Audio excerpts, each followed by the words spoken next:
What's up, you guys? My name is Shirria. This is the Shirria Mac channel where I document my journey towards debt freedom in hopes to build wealth, retire early, or become work independent as a married woman paying debt alone.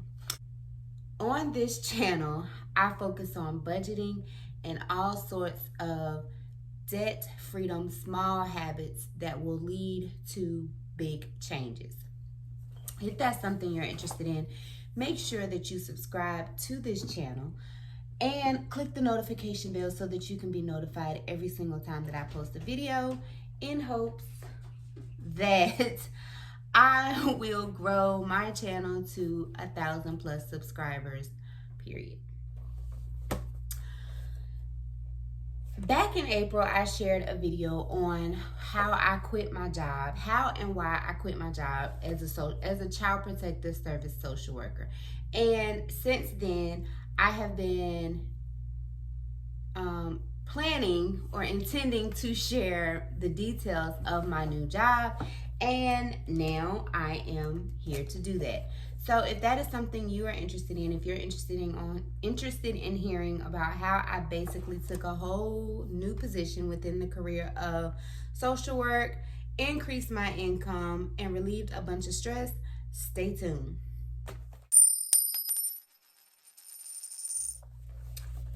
So back in late April, early May, I shared this video and I basically discussed all the reasons why. There were basically three or four reasons why I decided to leave my job as a child protective services social worker.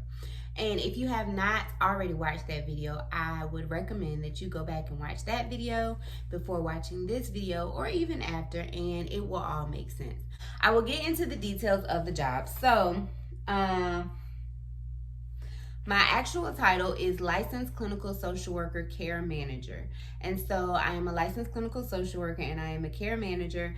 I do what is called annual wellness visits for Medicare patients. The annual wellness visits basically assess any health risk. It's a comprehensive questionnaire that assesses for any health risk, addresses the preventative measures, and then closes any healthcare gaps. That's really my spiel when I call and ask them to schedule the appointment. So if you are on Medicare, you're age 65 and up, or at age 65 and up, and you are on a form of Medicare insurance, so you can't be on Blue Cross Blue Shield, or you can't be 65 and still working or anything like that. You have to be fully on Medicare Parts A and B. And I call you and I do the annual wellness visit. And then from there, if any behavioral health concerns or any social issues are identified, I help to address those social issues by either connecting patients to community resources, referring them to other departments within the University of North Carolina, or UNC, like the registered dietitian, the registered dietitian for weight loss, or other outside programs for like dental care or low income, social services for food stamps and Medicaid. And I am building other partnerships with other community resources for like hospice or homelessness. Although it did not directly align with the goal I want to go in, which is building my private practice, which I'll talk about later. But I am building those networks that could be useful to me 5 or 10 years, or 3 to 5 years down the line when I am hoping to go full-time into private practice. So those are the responsibilities. As for my salary, so my salary as the Child Protective Services social worker was $63,419.20, and basically my base wage was $27.72, and then we got 10% of that for a shift differential that started at 4 o'clock. The $63,419 included the 10% shift differential, and actually last year I grossed right at $69,000 on my W-2s. But as you're aware, that was on call work. They had really started cracking down on overtime, And so we had to flex out because we couldn't get a lot of overtime, and that was part of the reasons. I mean, I was glad to not have to work overtime, but obviously I was benefiting from the overtime when it came to my debt-free journey. So I went from making $63.49 or $27.72 with the shift and free intro. I think it was like $30.44 or something like that, to making $34.16, which totals out to be a salary of $71,052.80. And then I got a $4,000 sign-on bonus that will be paid over 2 years every 6 months. So I'll get my first bonus in December. And I don't know how that's paid, but I'll get it. And then we get annual bonuses. Mine will not start until my sign-on bonus is paid out. But if I'm still there after 2 years, I will get an annual bonus that is comprised of merit and productivity numbers and something else. Nobody never knows like the actual amount, but you know, I am the coworker that goes in and asks those questions that nobody else will ask. So like, when I'm getting paid, or do y'all get bonuses? Tell me about when you take time off.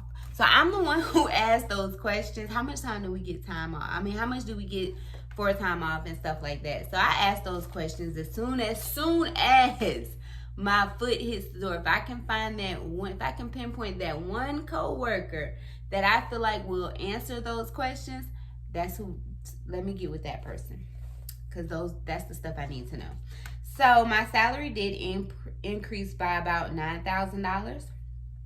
My work hours are 8:30 to 5 o'clock Monday through Friday, and then 8:30 to 12:30 on Fridays. On some occasions, like today, when I have phone visits, I am able to work from home. But like last week, I had 3 phone visits in the morning. I had 1 in-person visits. I had to go home. Leave home, go to the office for that 1 in-person visit, and then I just stayed there. But I could have came home because the remainder of my visits were phone visits. So there is a little bit of flexibility. We do have the option to like flex out for doctor's appointments. We could flex out to 2 hours a week for doctor's appointments, but anything over 4 hours, they recommend that you take the time off. So all of that is great. As far as my 401k, so there is a 3% match. With the county in my previous position, there was a 5% match, and you were vested after 5 years. So I was completely vested when I left because I had been there 7 years. And I was able to take all of my 401k with me. This job is 3% matched into a 403b, and you are vested after 3 years. So after 3 years, if I decide to leave, hopefully to walk into full-time entrepreneurship, then I can do that. And I can take all the money with me. They also have good benefits. They're not as good as the county, but they are comparable. And then there are other like company discounts and things like that as an employee of UNC. So that is basically all the details about my new job. Like I said, I did struggle at first with just adjusting to not being home for my kids, because I think they were having a hard time adjusting because they were still calling me to do stuff as if I could just leave work and come home, or like I could sit on the phone, or like I wasn't in a new position. There is a lot of autonomy at this job. So like my actual supervisor works like in Chapel Hill, and then I do have to talk to the office manager. She kind of like manages the office, but she's never there because she's managing the 3 of my the offices that I work at. I also do get reimbursed for travel, although travel is like to the office and then back home. This is only my 2nd month getting travel, but for the 2nd month, which is gonna be about the most accurate, because the first one included the payment to the actual headquarters where I had to pick up my equipment. It was like $127, and right now it's averaging about $50 to fill up my tank for the week. That is where I am. Do I think I'll be at this job till retirement? Probably not. My goal is to retire within 10 years, But ideally, I would like, well, my goal is to be able to retire within 10 years. That is all the details about my new job.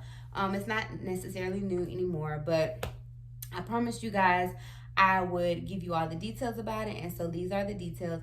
Budgets will be returning soon. Part of the reason why budgets had not, and I think I touched on this in an earlier video, but I was having a hard time really budgeting, figuring out the budgets based on my new pay schedule.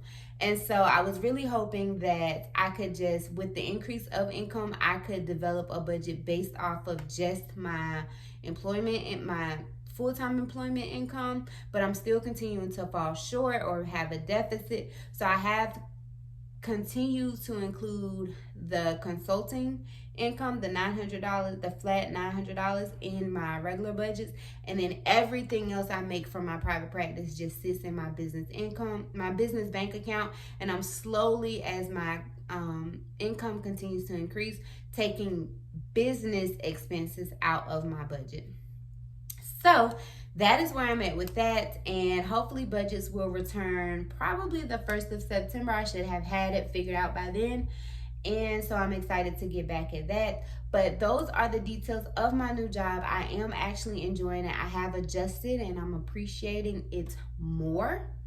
But I do definitely still have those times where it's not even that I don't even hate my job. I like my job. I just don't like working. And I have been trying to dig deep through that, and I figured that it's not that I don't like working. I don't like that other people are dictating what I do with my time. So that is it for my new job detail video. Do remember, if you have any comments, if there's anything that I did not include that you have any questions about, be sure to drop them down in the comments below. And if you have not already subscribed to my channel to follow my journey to eliminate debt and become work independent, build wealth and become work independent, please make sure you subscribe to my channel and click the notification bell so that you can be notified every single time I post a video. And do stay tuned for my student loan update. I'm very excited to do that. I have also jumped along the Transfer Tuesday train because I do get paid on Tuesday, although it's bi-weekly, not weekly. So I'm not sure if I'll be able to do weekly Transfer Tuesdays, but definitely bi-weekly Transfer Tuesday. So look out for those videos to start coming. And do remember that the debt-free journey is indeed a journey, not a destination. Bye.